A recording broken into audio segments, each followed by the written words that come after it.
ላይቭ ስትሪም የሚያሳየው እዛ ያለው ቤት እንደ ሙዚየም እንደሆነ እና ብዙ ነገሮች እንዳሉ ነው። ይሄ የምታዩት ላይቭ ስትሪም የሚተላለፍላችሁ ከኢትዮጵያን ትሪቢውን ነው። አሁን ወደ ፌርፊልድ ሃውስ እንመለሳለን። እነሱ አሁን የሆነ ዝግጅት ካሜራውን ወደ ታች እንትን እያሉ ነው። ወደ ታች ከአፕስቴርስ ዳውንስቴርስ አለውና ወደ ታች እየሄዱ ነው። በዛም ላይ አንዳንድ ሙዚቃዎች እያሳዩ ነው። እሱን አይተን እንመለሳለን። ነገር ግን ሌላውን እስከሚያዘጋጁ ድረስ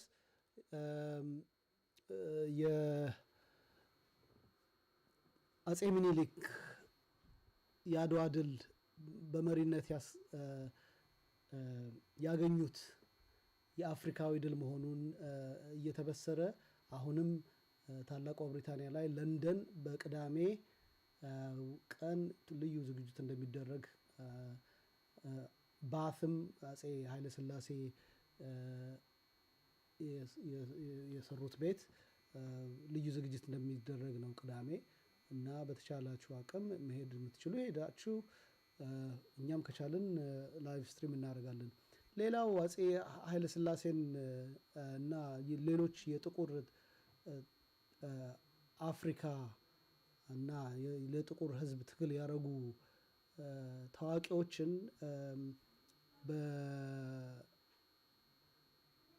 በለንደን ከተማ በአንድ አርት ትምህርት ቤት ውስጥ ልዩ ምስሎች ተሰርተው ለሕዝብ እየታዩ ነው።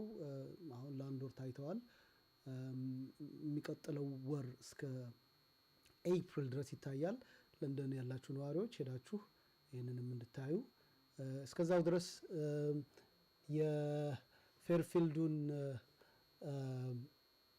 ዝግጅት እስከምናመጣ ድረስ ይሄንን ዝግጅት እንድትከታተሉ የቀዳውት ፊልም አለ በዚህ ጉዳይ ላይ ያንን እንድትከታተሉ ጋብዛችኋለሁ።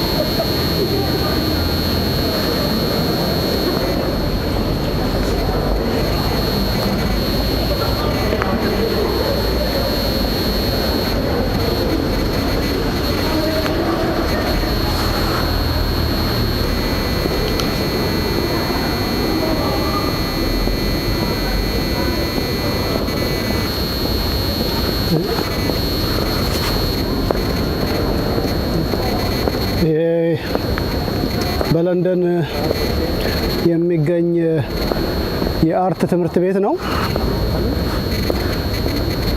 ያው የተለያዩ አርቲስቶች በዓለም ላይ የታወቁ ከዚህ ነው የወጡት። አሁን ሰሞኑን የሚያነጋገረው የቀዳማዊ ኃይለ ሥላሴና የሌሎች የ12 በጥቁር የነጻነት ትግል ላይ ትልቅ ሚና ያላቸው ሰዎችን በእንዲህ መልኩ እኔ አሁን ከጀርባው ነው የሚያሳያችሁ። በእንዲህ መልኩ ተቀርጸው እስከሚቀጥለው ወር እስከ ኤፕሪል ድረስ በዚህ በአርት አካዳሚ በመሃል ለንደን ይታያል።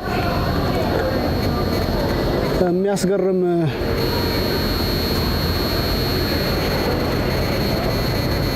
እና አነጋጋሪ የሆነ የአርት ስራ ነው። እንደምታዩት ብዙዎቹ እየተመለከቱት ነው። እዚህ ላይ እነማን እንደሆኑ ስናያቸው አንደኛው መሃል ላይ የተቀመጡት ቀዳማዊ ኃይለ ሥላሴ ናቸው። ቀዳማዊ ኃይለ ሥላሴ በአፍሪካ ትግል ላይ ትልቅ አስተዋጽኦ ያደረጉ ንጉሠ ነገሥታችን ናቸው ለኢትዮጵያውያን። አጠገባቸው ማርከስ ጋቪ ይገኛል። እሱም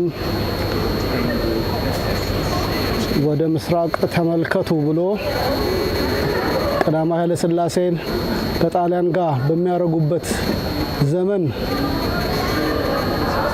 ብዙዎቹ አፍሪካ አሁንም በንጉሠ ነገሥቶች እንደምትገዛ ራሷን እንደምታስተዳድር ለህዝቦቹ በዛ ዘመን የጃማይካን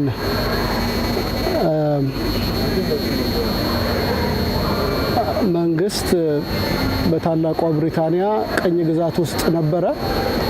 እሱን የመሰሉ ሰዎች ይታገሉ ነበር ለዛ ነጻነትና አጠገባቸው ተቀምጧል። ሌሎችም አሉ እዚህ ላይ ታሪካቸውን በቅጡ መናገር ያለብን። ቀዳማዊ ኃይለ ሥላሴ ግን መሀል ላይ የሆኑት እንደኛ እንደ ዘመኑ ሰዎች እንደከዷቸው ሳይሆን ዓለም ላይ ተከባሪ ናቸው። እዚሁ ለንደን ላይ እንደውም ለማስታወስ የጀዋር መሐመድ እስር በመጣ ጊዜ በዘመዶቹ በታሰረ ጊዜ እዚህ ያሉት ደግሞ ወገኖቹ ተነስተው ቀዳማዊ ኃይለ ሥላሴ ልክ እንደዚህ አርቲስት የሰራውን ሐውልት እንክትክቱን አፍርሰውታል። እስካሁን ያ አልተሰራም። ያው እንደምታዩት አስትሮኖት አለ። ይሄም በጥቁር ታሪክ ላይ አዎንታዊ ካረጉት አስተዋጽኦ ነው እንግዲህ አርቲስቱ ይሄንን ያስቀመጠው። እዚህ ላይ ያሉት ሰዎች ተዘርዝረዋል። ከግራ ወደ ቀኝ ታቨርስ ስትራቻን ቦርን 1979፣ ሲስተር ሮዜታ ታሬፔ lived between 1950 to 1973, Harriet Tubman 1822 to 1913, Shirley Chisholm 1924 to 2005, Marcus Garvey ቅድም ያልኳችሁ 1987 to 1940, Zumbidos Palmares from 1655 to 1695, ቀዳማዊ ኃይለ ሥላሴ 1892 to 1975, Mary Salcone 1805 to 1881, Matthew Hunston 1866 to 1955, Marsha P. Johnson 1945 to 1992, King Tabe 1941 to 1989, Derek Walcott 1930 to 2017, Robert Henry Lawrence 1935 to 1967.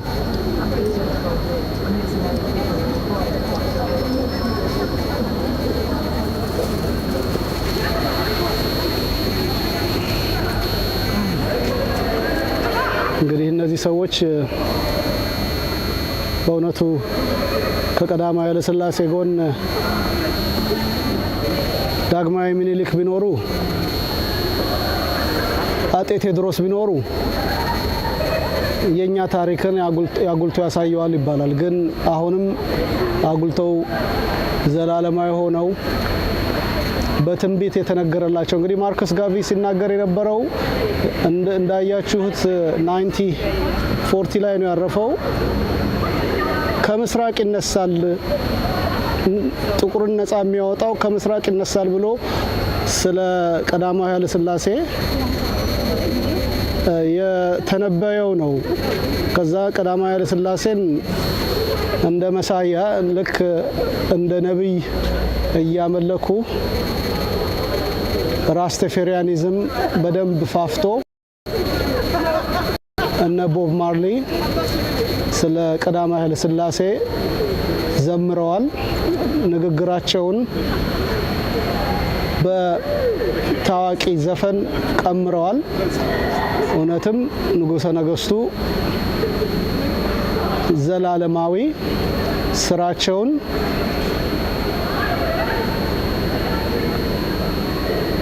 የሩቅ ሰዎች የኔ የማይሏቸው እየዘከሩላቸውና ህዋ አርገዋል የኛ ሰዎች ግን ያው አንዳንዱ በትራስ አፍነው ነው የገደሏቸው ይባላል ሚኒስትሮቻቸውንም አስደግፈው የረሸኑ የ66ቱ የራሳቸው ያሰለጠኗቸው ያስተማሯቸው ጦር ሰራዊቶች ከዛም እነሱ እሳቸው ያስተማሯቸው ፖለቲካዊ ጥማታቸው የአውሮፓውያንን ስልጣን በክሳቸው በከክተት እኛ ራሳችን አውሮፓውያንን ብለው የሚያምኑ ግራ ዘመሞች ከዛም አሁን ወጥቶ የመጣው ዘረኞች እንደ ኦሮሞማ ፍልስፍና የነበራቸው ያንንም የነበሩ ታሪካቸውን ደብዛቸውን አጥፍተው አገር ውስጥ ያለውን ሐውልት አፍርሰው ውጭም ሀገር ያለውን ሐውልት ሲያፈርሱ አርቲስቶች አሁንም ይዘክሯቸዋል በሚያምር ቀለም ይዘክሯቸዋል በጥቁርና በጎልድ የሚገርመው ቀዳማዊ ኃይለ ሥላሴን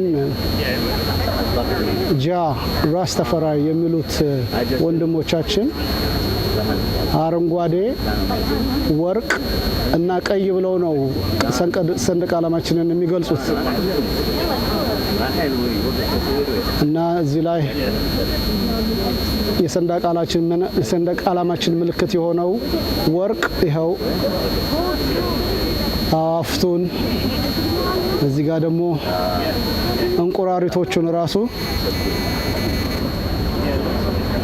ያሳየ ይመስላል ባይ ዘ ዌይ አፄ ኃይለ ሥላሴ በነገሱበት ዘመን እንደዚሁ አንድ አርት ተስሎ እዚሁ ለንደን ውስጥ የትም ይገኛል ሌላ ጊዜ ያሳያችኋለሁና የሚገርም ነው እንደዚሁ የገበታ ዙሪያ ነው ግን በአራዊቶች የተሰየመ ነውና እሱም አሁንም ለንደን ሙዚየም ይገኛል እና እነዚህን አይነት አገላለጾችን ስናይ ታሪክን የሚያነቡ ግራና ቀኙን የሚያዩ ብዙ ወገኖች እንዳሉ ነው የሚያሳየው እና የነዚህንም እያንዳንዳቸውን ታሪካቸውን ፈልፈለን ማወቅ ያለብን ሰዎች ናቸው ምክንያቱም እነዚህ አውቀዋቸው ታሪካዊ ለማድረግ እየሞከሩ ነው እንደምታዩት ብዙዎቹ እየመጡ ይጎበኙታል ለንደን ትልቅ ቱሪስት ኢንዱስትሪ ያለባት ከተማ ነች በዛም ብዙ ትሪሊየን ታገኛለች በአመት እና አንደኛው መስህብ የለንደን ነው ይሄ ደግሞ ልዩ መስህብ ሆኖ ብዙዎቹ መተው ፎቶግራፋቸውን ይነሳሉ በዚህ ስራ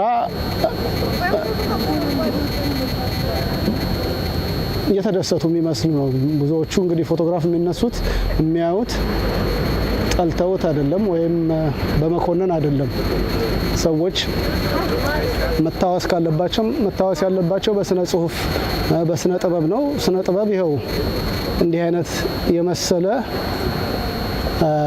አገላለጽ አለው እኔም እንግዲህ ከናንተ ጋር ሆኜ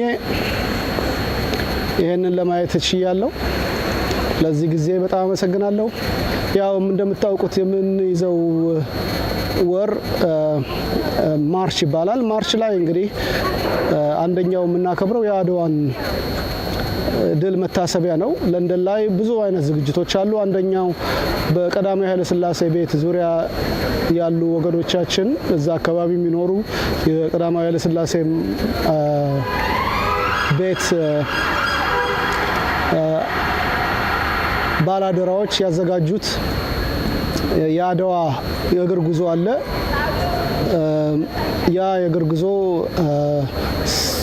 የሚሳተፉ ሰዎች ሳምንቱን በሙሉ እየተጓዙ ከመነሻዋ ከመዲናዋ ከአዲስ አበባ እስከ አድዋ የሚደርሰውን ኪሎ ሜትር አዳርሰዋል ስለሱ ወደ በኋላ ላይ አንድ ልዩ ዝግጅት አለ እሱን እናሳያችኋለን ከአዘጋጆቹ ጋር ከኢንጂነር ፍስሐ ግዛው ጋር እዛ ውስጥ ካሉት Benji would like to say something as well. I know we're running a little bit of time, but we're going to be okay. Yes, No time. thank you everyone who is attending the online Race to Adwa from all across the world. I know Endexi is going to be streaming this as well, so thousands of people will see this and hear about Fairfield House. And for those that don't know, Fairfield House is in the city of Bath. It's home to His Imperial Majesty Emperor Haile Selassie during the years of exile, 1936 to 1941.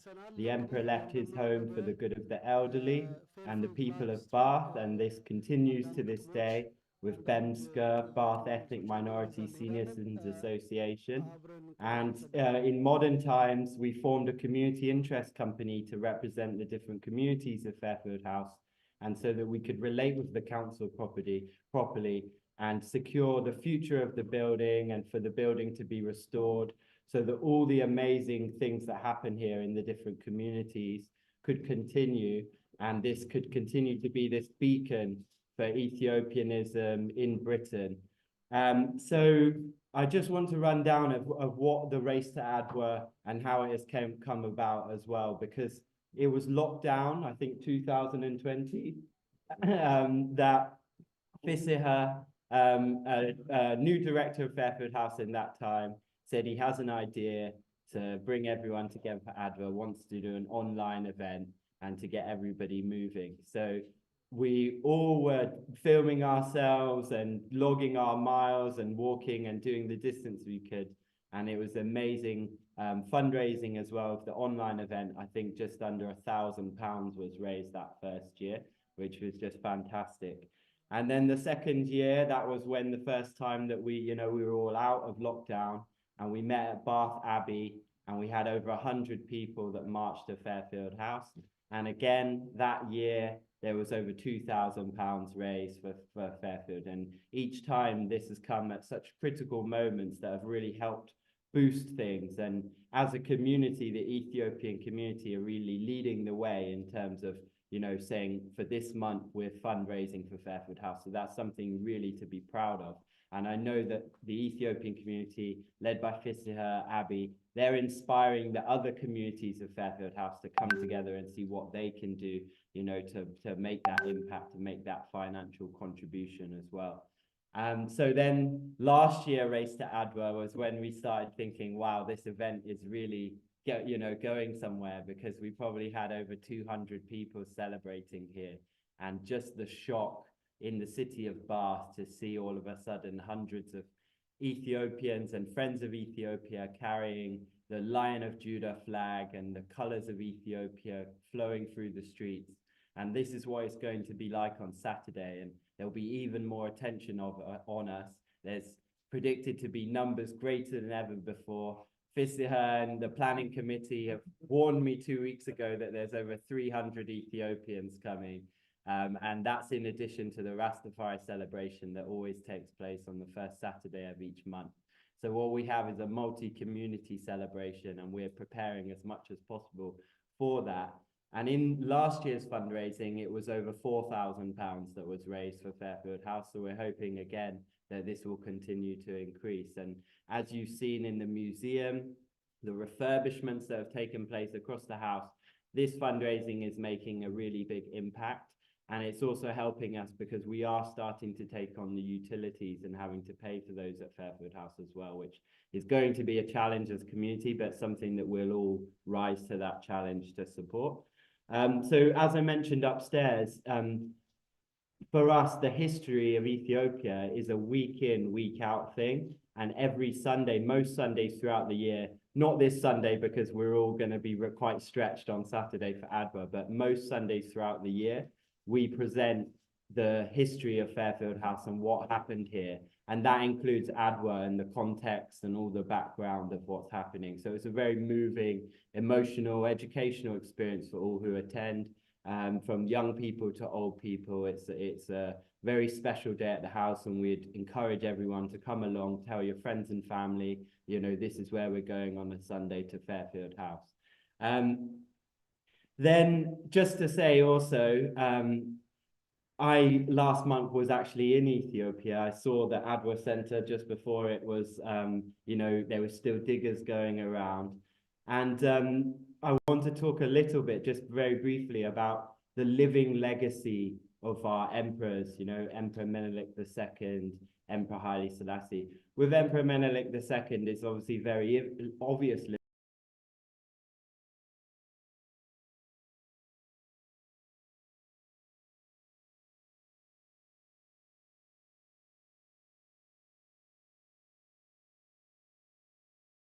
of Adwa.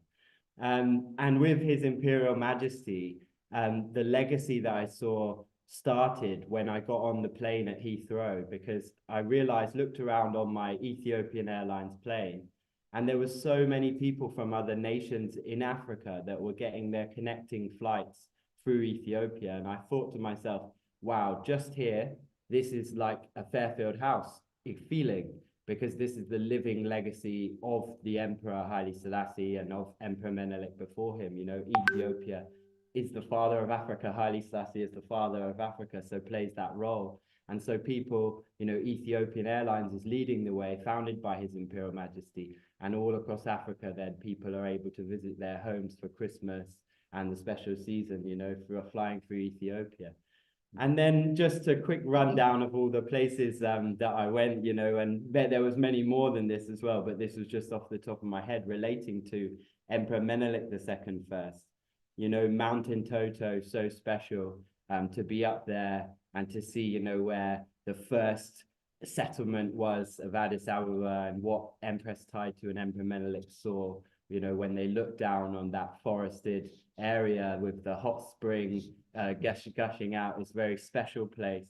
And of course, Emperor Menelik's palace up there in Empress Taitu, I was able to go there with Binyam, which was very special as well.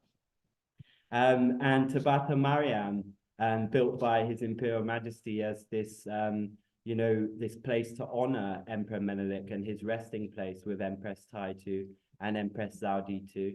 And also his daughter, Princess Sahai, is resting at Bata Mariam.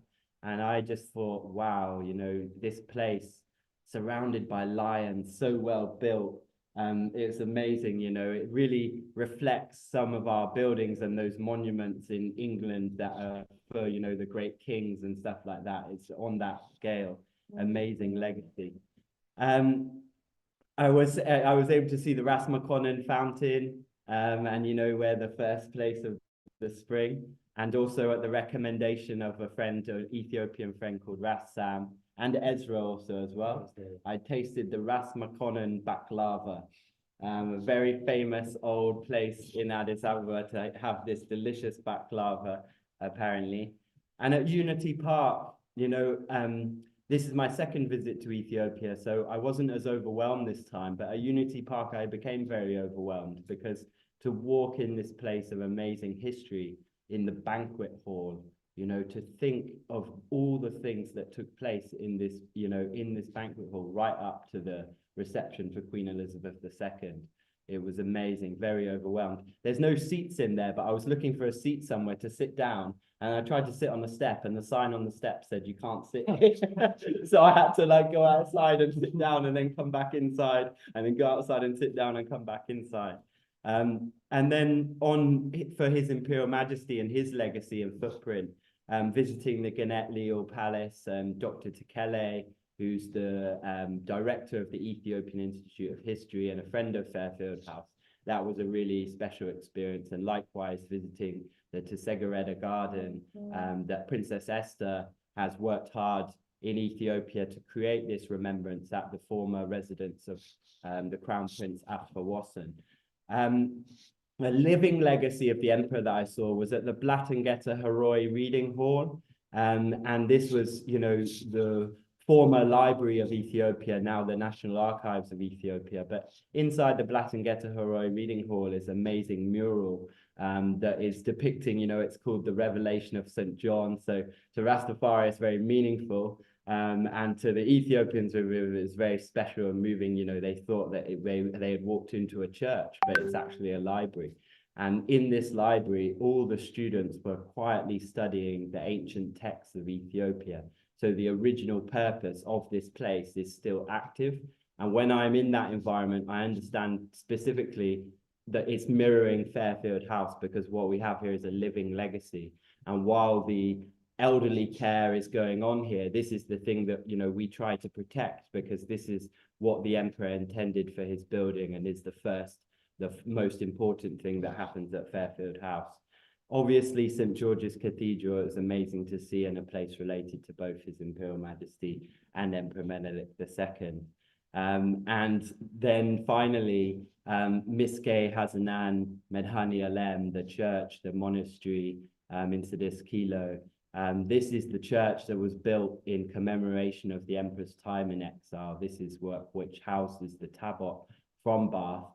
They have a very well put together museum that Dr. Zekele has been involved with at the church, and many items that represent the emperor's time in exile and from Abba Hannah and Empress Menen donated to this church, and lots of family stories about how meaningful it is to the emperor.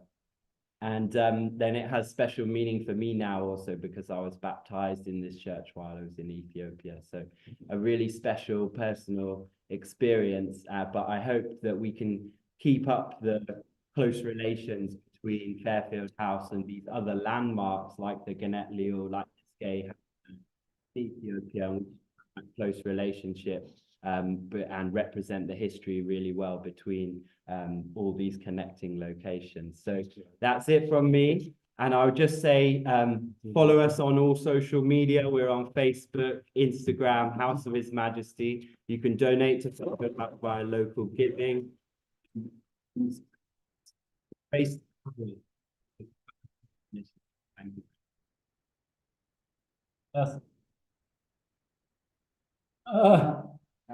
Well, it's still taking time to process, but my baptismal name is Haile Selassie. So.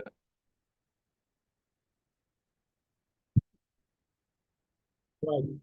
But I think it might be time now while we're here to read the piano on the actual day. No, I think question. Right. I think William, we've got a special thing to show you. Quick, how long will it take? Briefly, really. Then we're going to go to Q&A session index. Is that right? Straight after. Just maintain the piano la. We need to turn it around. Can you see? Yeah. Benji, if you can explain, so William. Well, what work is that? This is His Majesty's pianola. We've got some new pianola rolls. They're not labelled, but we'll just see what they are. If I pedal here and adjust the speed, we should have a little tune. Let's see. I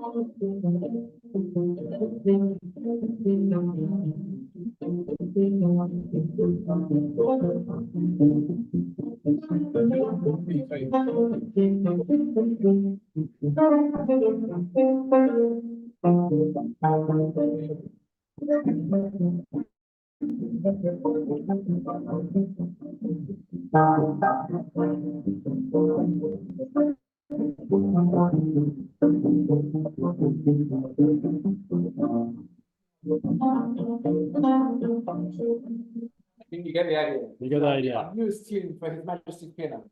Fantastic. Thank you very much.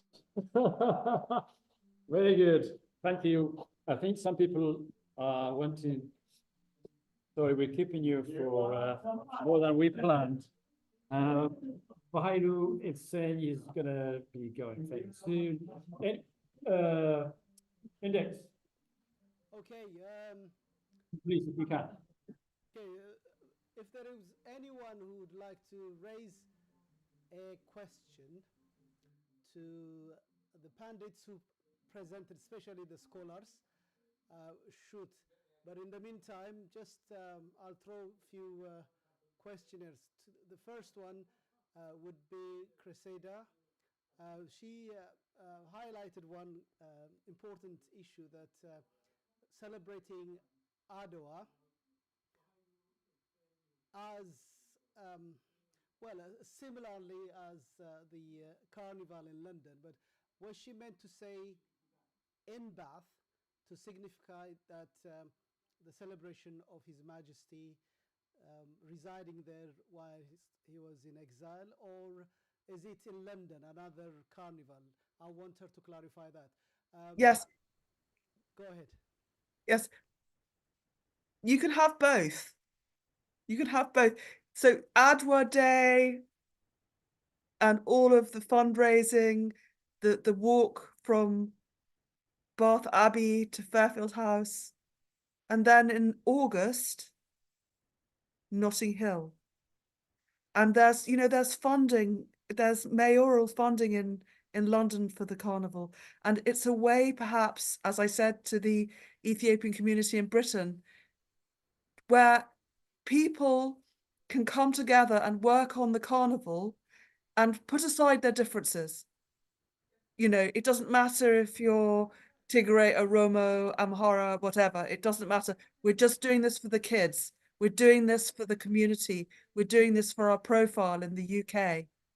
And there are other carnivals, like I saw a really interesting documentary about the carnival, the Mardi Gras in the southern states of the United States, and how the black and the white populations, which have got such a terrible history, come together for Mardi Gras, and they have their own floats. So it's a way of having something industrious where everyone's working towards something, you know, and maybe for the rest of the year, they don't get together. But for that, it would be a way of all of the different disparate communities of the Ethiopians to come together, as well as being a part of Black Pride, being a part of Black Britain, you know, and also part of the Ethiopian diaspora around the world too. So I'm very in favor of it, and I'd love it if people could consider it. Thank you. So, I mean, this is on a white paper, is it? Have you planned? No, I just had the idea when I was looking at the carnival floats in Ethiopia, and I thought, do you know what? This is so good and so ingenious. The youth are so energized, and you know, spend their time doing the theatricals for the church. Why couldn't it be translated, you know, into something for Ethiopians? And the Notting Hill Carnival is the second largest carnival in the world. You know, it's a really big event. So I'm hoping that by airing this suggestion that it will be popular, and that people will maybe form a committee. And also the Ethiopian community in Britain is, you might know, is experiencing financial stress and difficulties at the moment. And it might be a way for them to apply for money and to have a purpose, you know? And this is a brilliant idea, yes. So, Thank you. They can help themselves from the pot. But, you know, the Fairfield House has inspired the young Ethiopians in London. Same times we celebrate Race to Adwa in London. There are youngsters who start the same journey from King's Cross, and maybe hundreds, perhaps thousands of them will do the same thing on Saturday. So perhaps what you've just highlighted will give them a hope.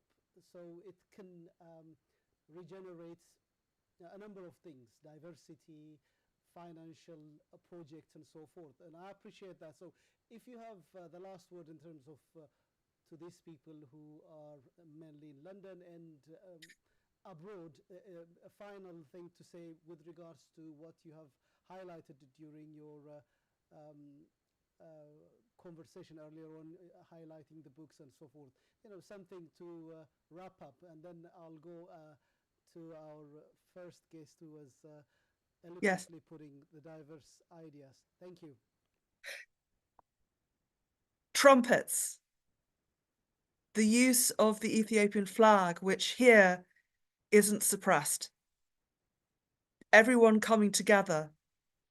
And I just see this carnival float, and on either side of the carnival float in my imagination, I see Ethiopians with shields and spears walking, flanking on either side with shields and spears in white, walking down, and then on this carnival float, I don't know what I see exactly, but people dancing, Ethiopian dancing, Eskista dancing. That's what I see in my mind as a dream. And I love the idea of on either side of the float having people with shields and spears. on their arms, you know? It's a dream. No, I share that too, and I hope so many of them will share such an idea. I mean, you know, it generates more ideas, it generates more business opportunities, and I thank you for that. Do we have our first speaker? Shall we throw a few questions? For Bahalu. Hi, yeah. I love to start. I'm here. I'm walking, so I hope it's not loud, but Okay, Bahalu, is it possible to see your image? You're hiding with some kind of shield. It would be nice to put your to the face. it's Oh, hi guys. yourself, Mark. I'm just walking across campus to go to another event. That's why. Okay, so Go on. You're making your walk. We appreciate that. Yeah. I mean, the question is this: why bother to Yeah. entertain the contemporary, confused, so-called Ethiopian intellectuals who are, let's say, more Eurocentric, who worship the European idea, whereas most of the Pan-Africanists go to the roots of the African history, disregard such negative rhetorics from intellectuals. Why have you actually chosen such? Sorry, can you say that again, please? Why have you chosen the, for instance, entertaining the ideas of Adwa, for instance, this professor wannabe claims that he's the one who told the so-called the Europeans to award Prime Minister Abiy to get the so-called Nobel Prize, this Adwa man. But you Yeah. put him as a controversial to the Ethiopian history. Why bother to entertain such ideas? Whereas there are a number of people who actually go beyond the Adwa event. They go back and reclaim the Ethiopian history. Why have you actually focused on that one? No, I was presenting both sides of the debate. Basically, there are two kinds of memory publics when it comes to Adwa, right? Some of us remember Adwa as our finest moment. You know, that's when we all came together and defeated a common enemy, and we celebrate that. But then that's not like Adwa is Ethiopian too, right? Adwa is Ethiopian too, and You never No. claimed to be an Ethiopian. In fact, he's No. Oromo. Perhaps he go beyond that to claim that he descend from the old ethnic line, which the Oromumas are now. Even the Kenyans are accusing that the Cushitic Empire. They desire to be from the Cushitic Empire, and they're working towards that. That's what he is, isn't it? I mean, that's beside the point, isn't it? Like, It doesn't he make is, him he Ethiopian, is, that's what he. I'm saying. No, but it's not for me or for you to say whether he is. He identifies as an Ethiopian scholar who is now living in the United Kingdom. He has raised questions about the representation of Adwa, and he has raised two kinds of questions. One of them is what I call the material consequences of Adwa. So one of the material consequences of Adwa, according to him and according to other like-minded scholars, is that because Menelik won at the Battle of Adwa, he used the legitimacy that he got from there to then go round and conquer more southern territories. I'm not endorsing it. I'm simply reporting what the counter public is saying. That's how you do scholarship. You can't just put your opinion and think that's the only opinion, you know? I have my opinion. I have a very romantic memory of Adwa. That's my, but I also know that there are others who question and challenge that memory. That's how scholarship works. You know, you have to entertain both sides of the debate. I do understand that, But what I was emphasizing is why have you focused on this is the dichotomy of two negative outlooks emerging from the so-called the Ethiopian intelligentsia. You could have represented what the Italians would have said about the Adwa and putting it as an Ethiopian diversified opinions rather than mixing it with Ethiopians. I mean, Ethiopians, as you put it yourself, glorify the victory. Africans glorify the victory of Adwa, but you handpicked this neo-Nazi elements of the Ethiopian contemporary politicians. Let me come in for a moment, I think. I think it's a great debate, it's a great discussion, but maybe it's just a little bit outside the actual, maybe even. Maybe we can have another moment we can discuss this. Yeah. But, remembering the battle of the victory of Adwa. And like Fasaha, as I mentioned, like I don't think me and the person who asked the question really disagree when it comes to what Adwa means to us. That's not the thing. The problem is Adwa is not remembered the same way by every Ethiopian. Different Ethiopian politics remember Adwa differently, and some of us belong to one group, the others belong to another group. That's how collective memory works, and people remember it differently, and I have to represent both sides of the debate. That's all I tried to do. Yeah, fantastic. I think, I'm maybe it's another topic. It's not for now, but I think negative towards the person. But I was questioning because the Awal man was bragging a lot about, he was the one who helped Dr. Abiy to get the Nobel Prize and all that. He was bragging it. He was the cause of a million people facing that horrible death because he was behind the orchestration of the war, of the supremacy. So this guy should be condemned rather than put as a reference in the Ethiopian history, especially Minilik is the enemy of the Oromumma. They don't like Minilik.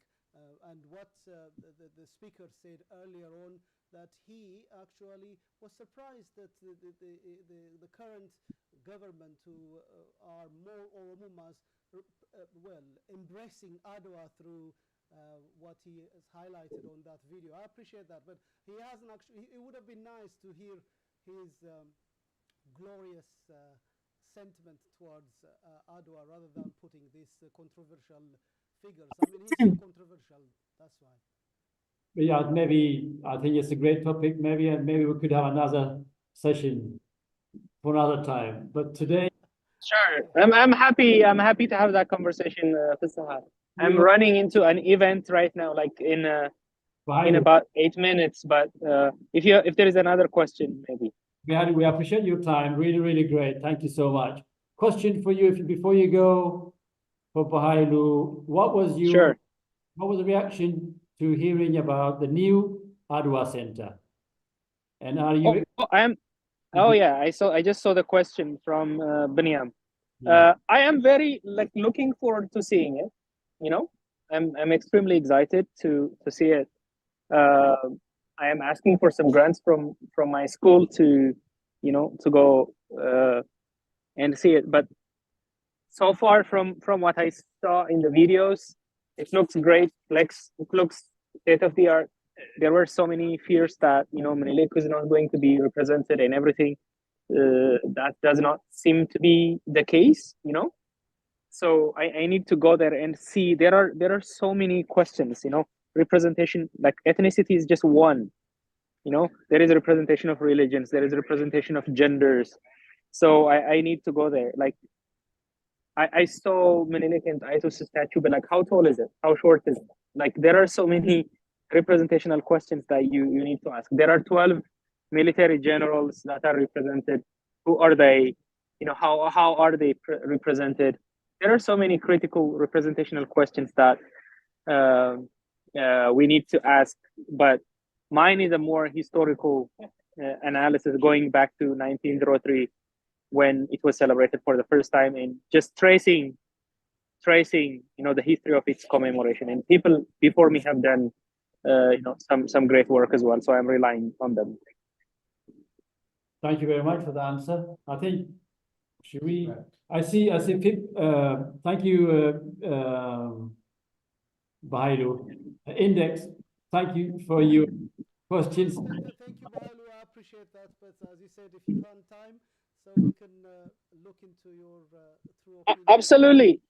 And Fisaha, please feel free to give him my contact so that we can take this conversation personally when I'm done with my meeting or any other time over the weekend. I'm always looking forward to hearing different opinions. So we can talk in person. I was just trying to get more information, but Absolutely. rest assured, I'm not against what you have just highlighted. I've heard. No, I totally understand.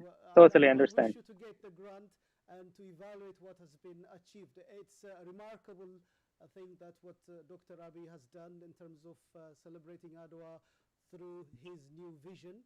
But people are questioning that. It would be nice to have some kind of evaluation from your perspective as well. Thank you very much. Absolutely. Thank you, boss. All right. Have a good one. I have to jump off now. Yes. Ciao, Fisaha. All right. Bye. Bye. Thank you. Bye, Index. guys. Bye, Cressida. I'll write you. Bye. Salam, salam.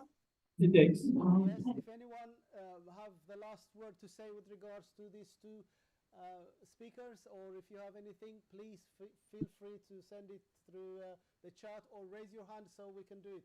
Otherwise, as Engineer Fissa stated, time to go.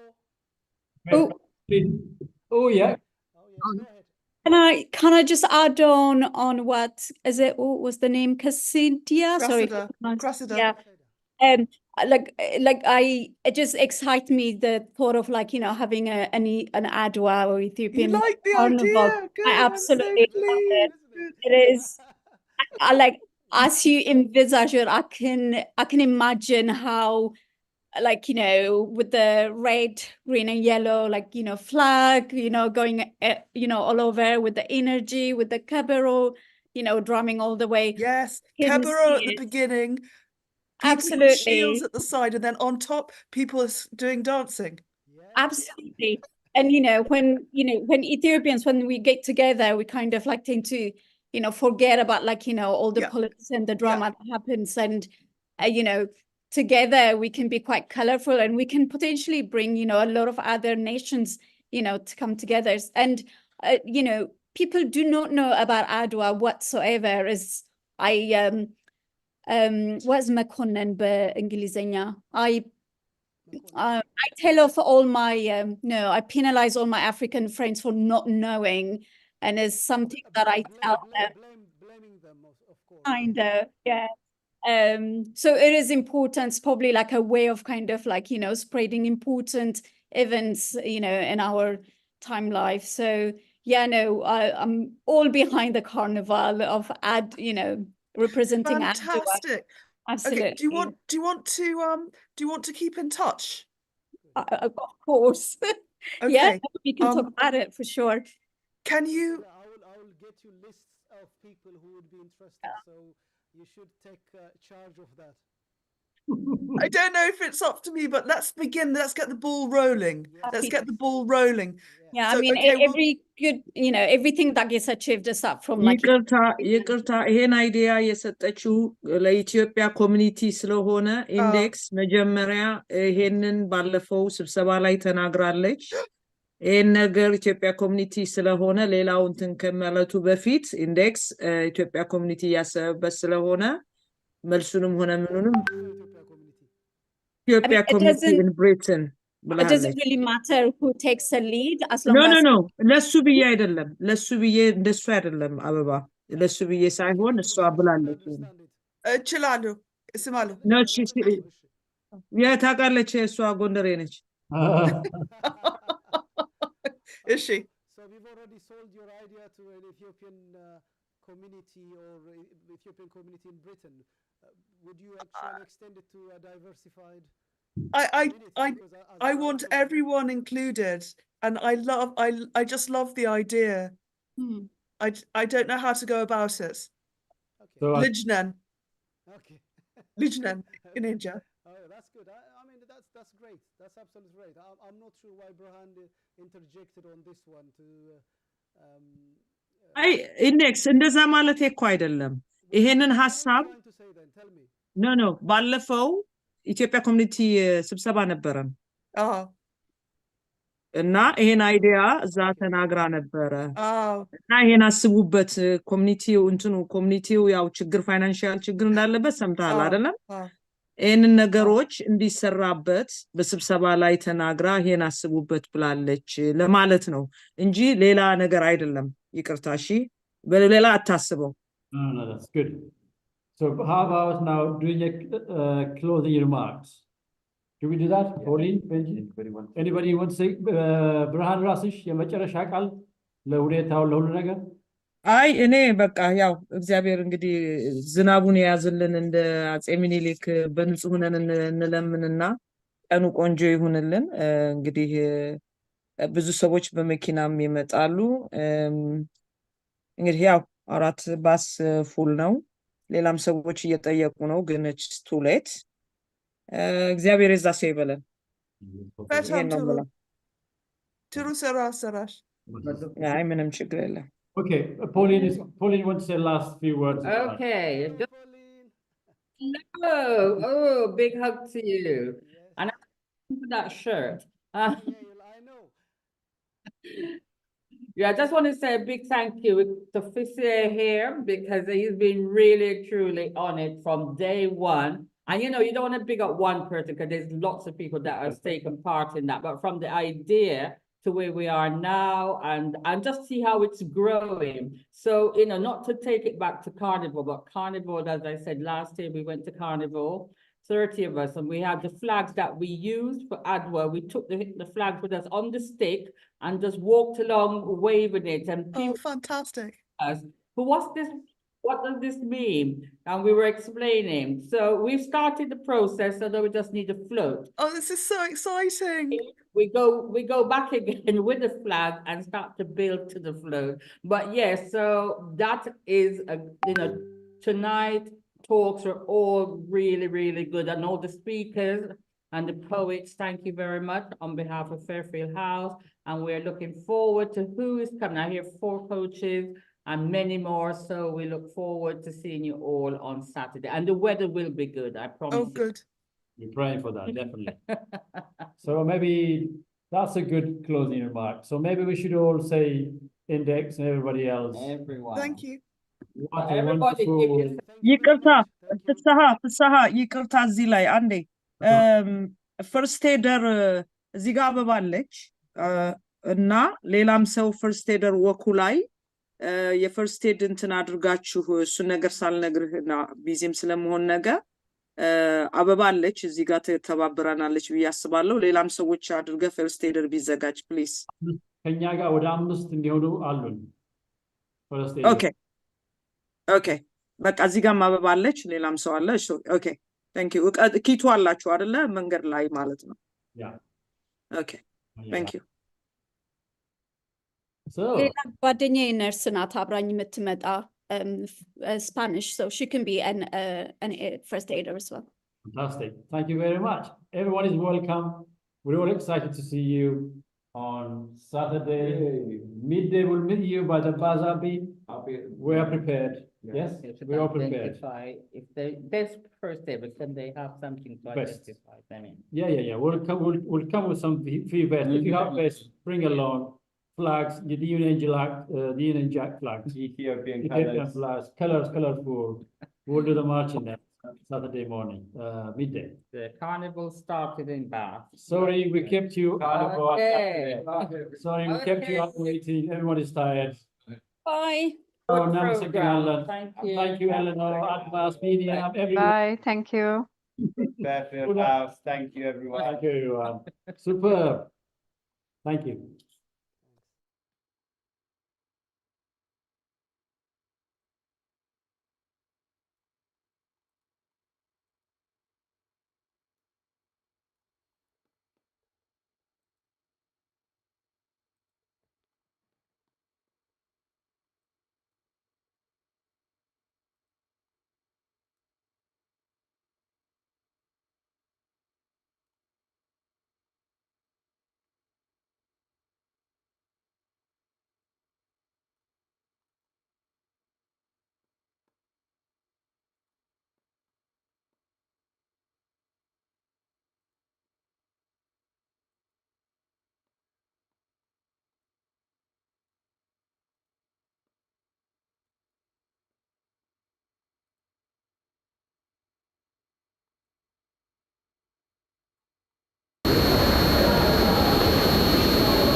በለንደን የሚገኝ የአርት ትምህርት ቤት ነው።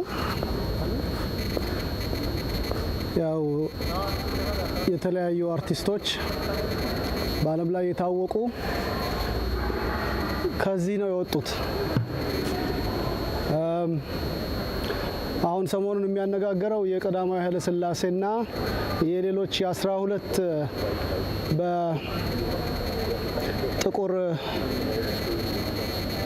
የነጻነት ትግል ላይ ትልቅ ሚና ያላቸው ሰዎችን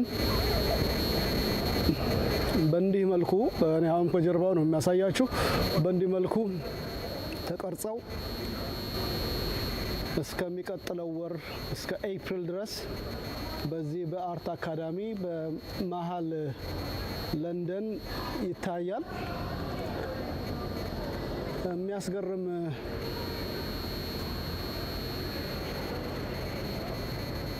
እና አነጋጋሪ የሆነ የአርት ስራ ነው። እንደምታዩት ብዙዎቹ እየተመለከቱት ነው። እዚህ ላይ እነማን እንደሆኑ ስናያቸው አንደኛው መሀል ላይ የተቀመጡት ቀዳማዊ ኃይለ ሥላሴ ናቸው። ቀዳማዊ ኃይለ ሥላሴ በአፍሪካ ትግል ላይ ትልቅ አስተዋጽኦ ያደረጉ ንጉሠ ነገሥታችን ናቸው ለኢትዮጵያውያን። አጠገባቸው ማርከስ ጋቪ ይገኛል። እሱም ወደ ምስራቅ ተመልከቱ ብሎ ቀዳማዊ ኃይለ ሥላሴን ከጣሊያን ጋር በሚያደርጉበት ዘመን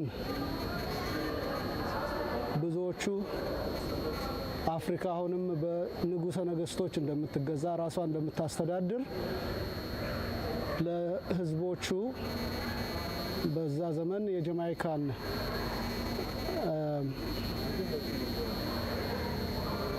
መንግስት በታላቋ ብሪታንያ ቀኝ ግዛት ውስጥ ነበረ። እሱን የመሰሉ ሰዎች ይታገሉ ነበር ለዛ ነጻነትና አጠገባቸው ተቀምጧል። ሌሎችም አሉ እዚህ ላይ ታሪካቸውን በቅጡ መናገር ያለብን። ቀዳማዊ ኃይለ ሥላሴ ግን መሀል ላይ የሆኑት እንደኛ እንደ ዘመኑ ሰዎች እንደከዷቸው ሳይሆን ዓለም ላይ ተከባሪ ናቸው። እዚሁ ለንደን ላይ እንደውም ለማስታወስ የጀዋር መሐመድ እስር በመጣ ጊዜ በዘመዶቹ በታሰረ ጊዜ እዚህ ያሉት ደግሞ ወገኖቹ ተነስተው ቀዳማዊ ኃይለ ሥላሴ ልክ እንደዚህ አርቲስት የሰራውን ሐውልት እንክትክቱን አፍርሰውታል። እስካሁን ያ አልተሰራም። ያው እንደምታዩት አስትሮኖት አለ። ይሄም በጥቁር ታሪክ ላይ አዎንታዊ ካረጉት አስተዋጽኦ ነው እንግዲህ አርቲስቱ ይሄንን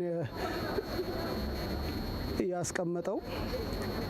እዚህ ላይ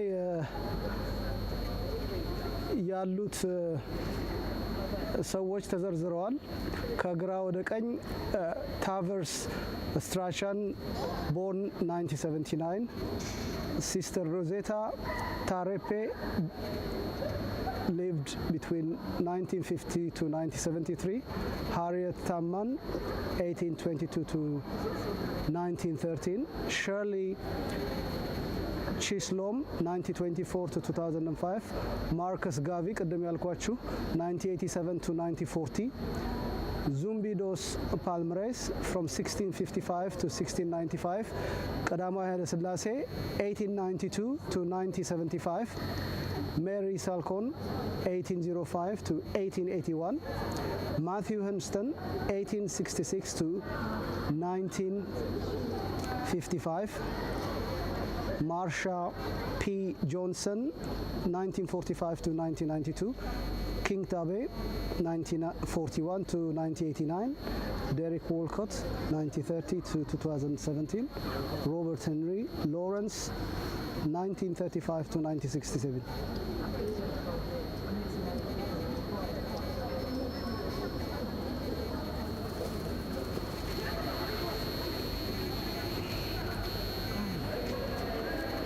እንግዲህ እነዚህ ሰዎች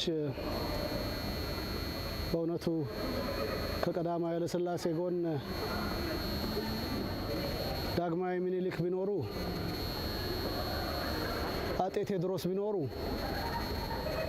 የኛ ታሪክን ያጉልቶ ያሳየዋል ይባላል። ግን አሁንም አጉልተው ዘላለማዊ ሆነው በትንቢት የተነገረላቸው እንግዲህ ማርከስ ጋርቪ ሲናገር የነበረው እንዳያችሁት 1940 ላይ ነው ያረፈው። ከምስራቅ ይነሳል፣ ጥቁርን ነፃ የሚያወጣው ከምስራቅ ይነሳል ብሎ ስለ ቀዳማዊ ኃይለ ሥላሴ የተነበየው ነው። ከዛ ቀዳማዊ ኃይለ ሥላሴን እንደ መሳያ ልክ እንደ ነብይ እያመለኩ ራስተፌሪያኒዝም በደንብ ፋፍቶ እነ ቦብ ማርሊ ስለ ቀዳማዊ ኃይለ ሥላሴ ዘምረዋል። ንግግራቸውን በታዋቂ ዘፈን ቀምረዋል። እውነትም ንጉሠ ነገሥቱ ዘላለማዊ ስራቸውን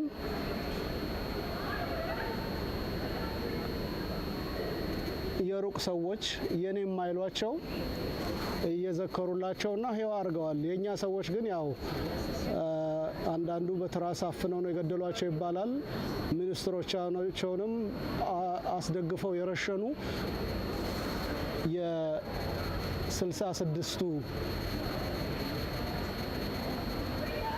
የራሳቸው ያሰለጠኗቸው ያስተማሯቸው ጦር ሰራዊቶች ከዛም እነሱ እሳቸው ያስተማሯቸው ፖለቲካዊ ጥማታቸው የአውሮፓውያንን ስልጣን በክሳቸው በክተት እኛ ራሳችን አውሮፓውያንን ብለው የሚያምኑ ግራ ዘመሞች ከዛም አሁን ወጥቶ የመጣው ዘረኞች እንደ ኦሮሞማ ፍልስፍና የነበራቸው ያንም የነበሩ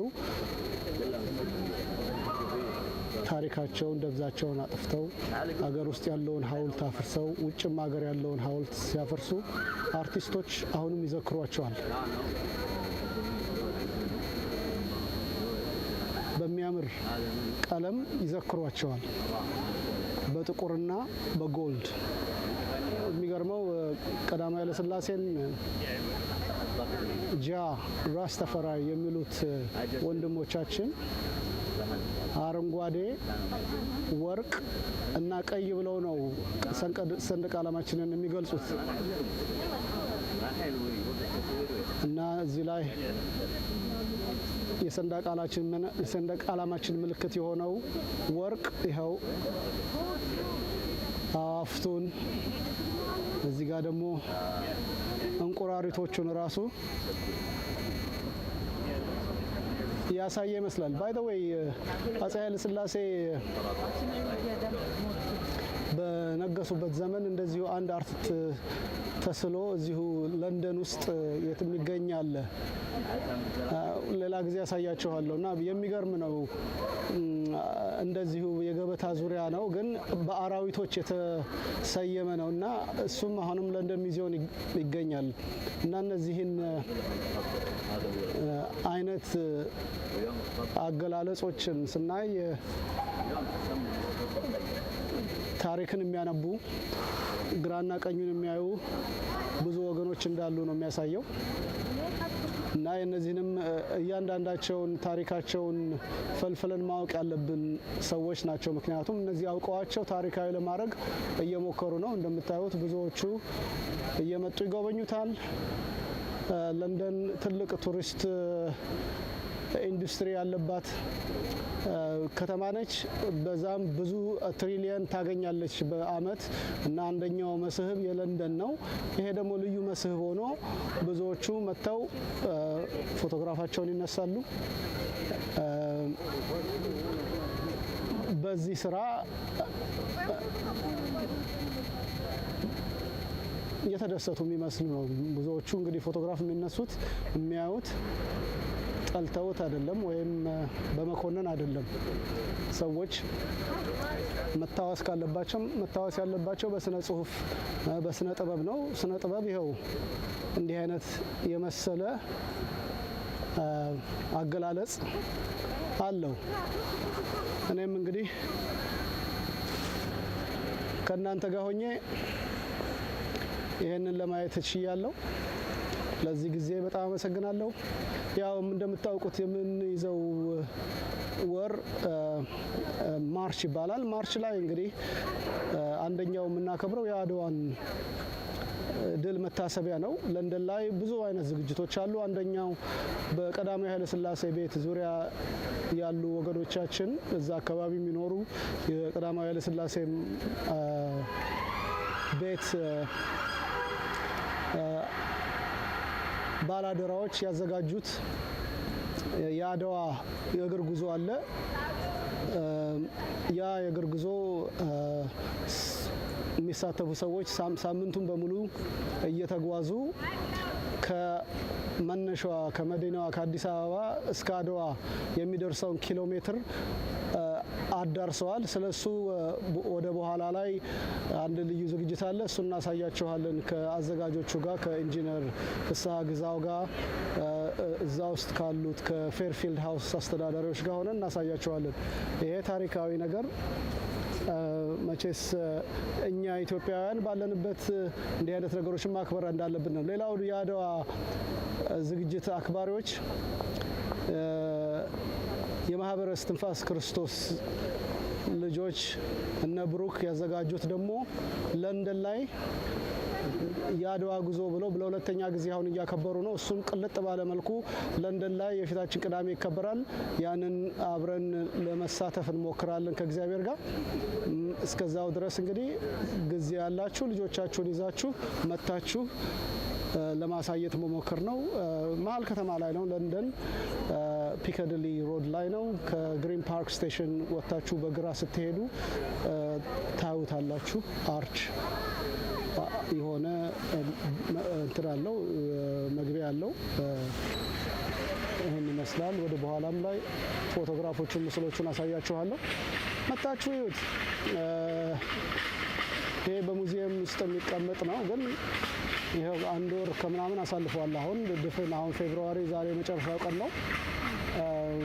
እንግዲህ ሌላ 4 ሳምንት አለው።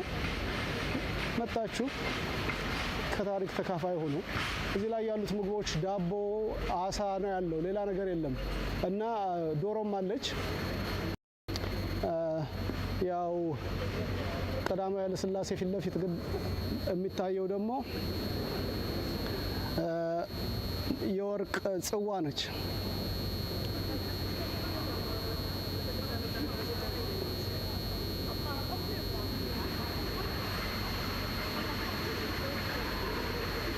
ቴዲ ብሏል። ጃ ያስተሰርያል፣ ጃ ያስተሰርያል፣ ያስተሰርያል። እንግዲህ አንዱ አርቲስት ቴዎድሮስ ይሄን ነበር ያለው። በ17 መርፌ በጠቀመው ቁምጣ ለለውጥ ያጎፈረው ዙፋን ላይ ሲወጣ እንዳምናው ባለቀን ያምናውም ተቀጣ። አዲስ ንጉሥ እንጂ ለውጥ መቼ መጣ ይላል። ያው ታሪካችን እዚህ ላይ ነው ፖዝ ያደረገው። ከቀዳማዊ ኃይለ ሥላሴ በኋላ ምንም አይነት ለውጥ እንዳልመጣ ነው ያሉት በሙሉ የነጭ አሽከሮችና ነጭን ለመምሰል የሚሞክሩ እንደ ነጭ የሚለብሱ የራሳቸው ካራክተር የሌላቸው ሰዎች መሆናቸውን የዓለም አርቲስቶችም እስካሁን ምንም የሰሩትን ነገር አላስተዋሉም። አንዱ ዶክተር አብይ ነው። ነጮቹ ሰላማዊ ነህ ብለውት ድርቅ አሉበት። ግን እሱ ሰላማዊ አለመሆኑን የሚያሳየው እጁ ሰውነቱ በገዛ ወንድሞቹ ደም የተጠመቀ የአውሬዎች አውሬ ሆኖ ከመንግስቱ ኃይለ ማርያም የበለጠ ጨፍጫፊ ሆኖ አሁን ስሙ እየተኮነነ ያለ ሰው ነውና ቀዳማዊ ኃይለ ሥላሴ የመጨረሻው የኛ መገለጫ ናቸው። ካሁን ወዲያ እንግዲህ በሰላማዊ መንገድ እኛን የሚመስል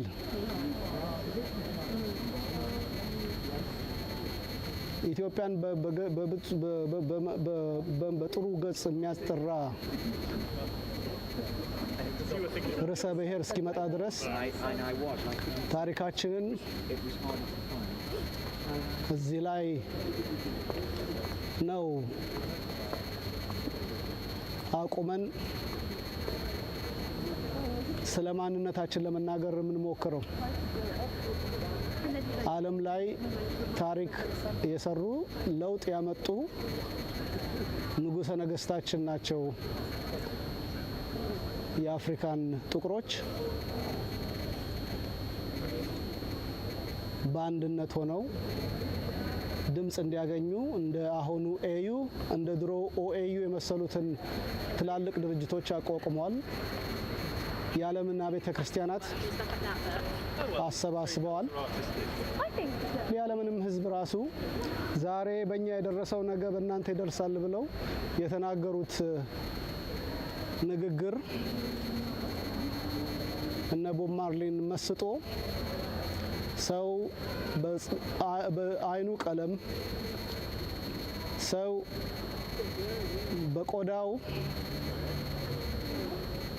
መለየት የለበትም እያለ እንዲያቀነቅንና ጥቁር ነጩ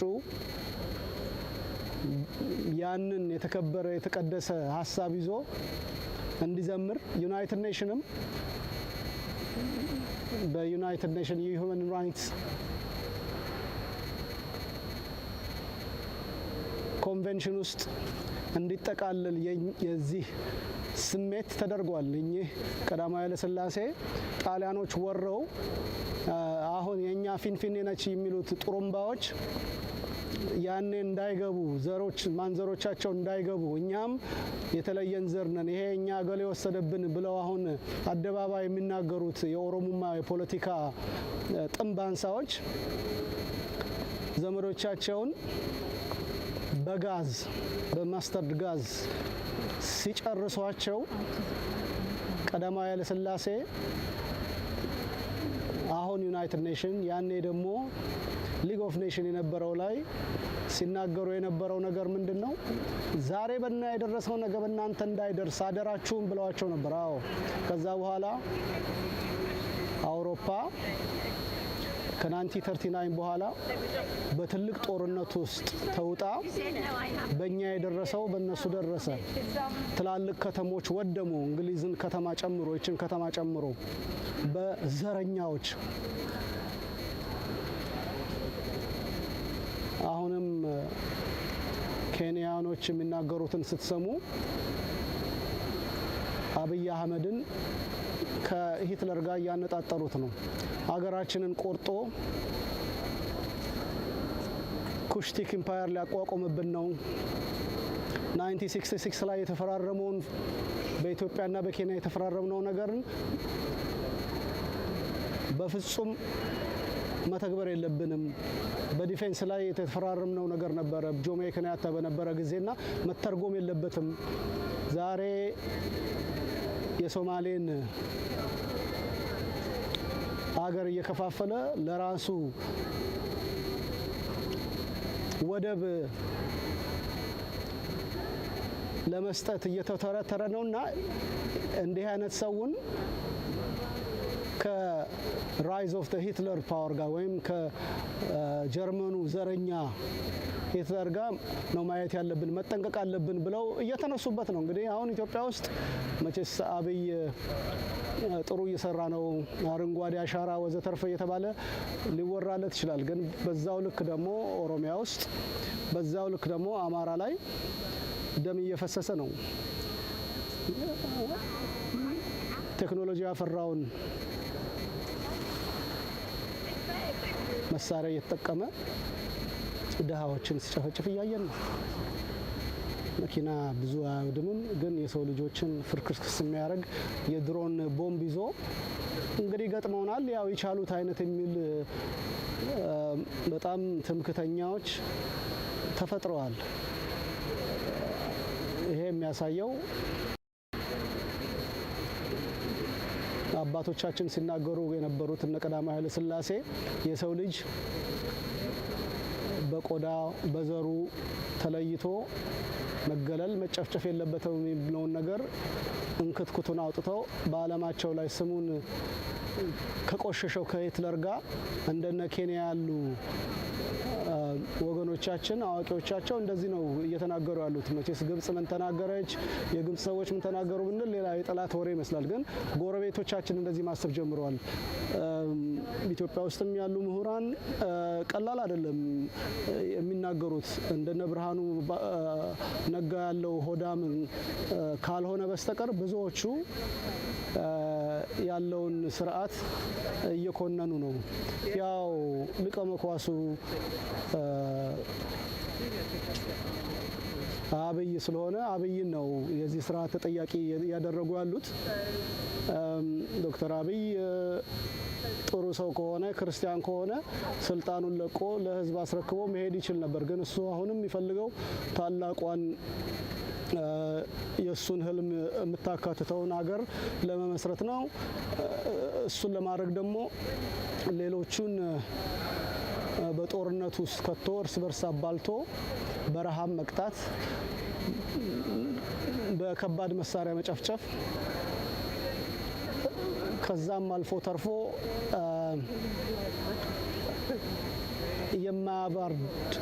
የማያቆም እልቂት በአፍሪካውያን ዘንድ ለማድረግ እየተውተረተረ ያለ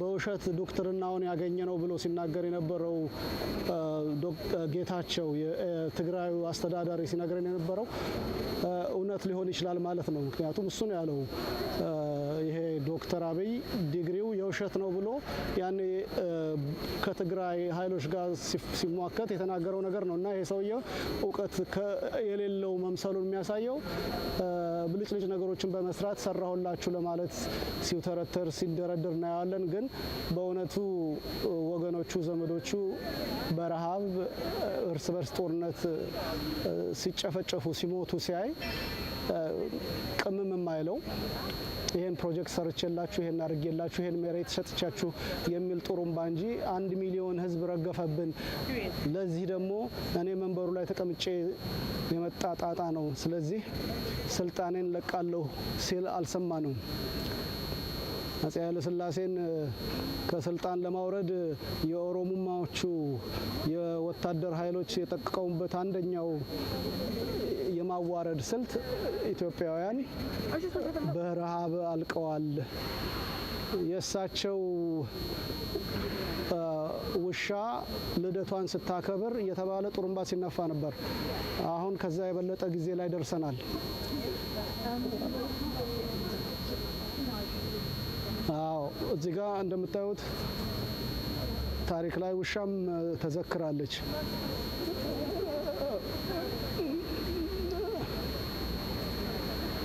እና ያ የውሸት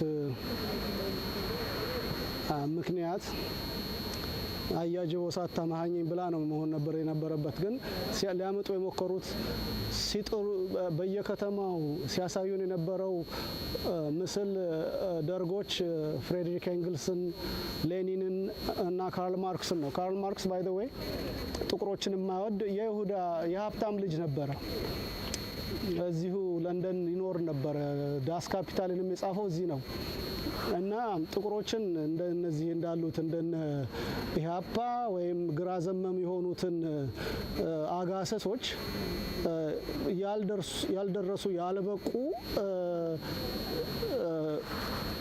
የሁመን ወይም የሰው ልጅ ዝርያ ያላቸውን እንኳን አርጎ አይቆጥራቸውም። ግን አንዳንዴ እንደ ውሻ እንደ ባሪያ የሚሰድብህን ታምነዋለህ። ወይም የእሳት ራት ጉዳይ አለ አይደለ?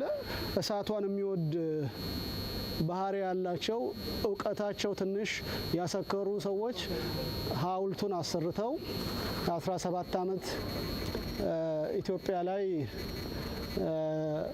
ሰውን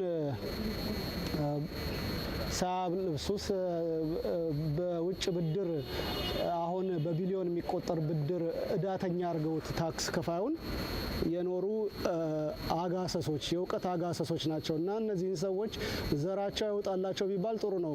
እንደዚህ ታሪክ ሳይሰሩ በሌሎች ሳይመሰገኑ ያው እድሜያቸው አልፎ ብዙዎቹ አልፈዋል። ህይወታቸውን አይተናል።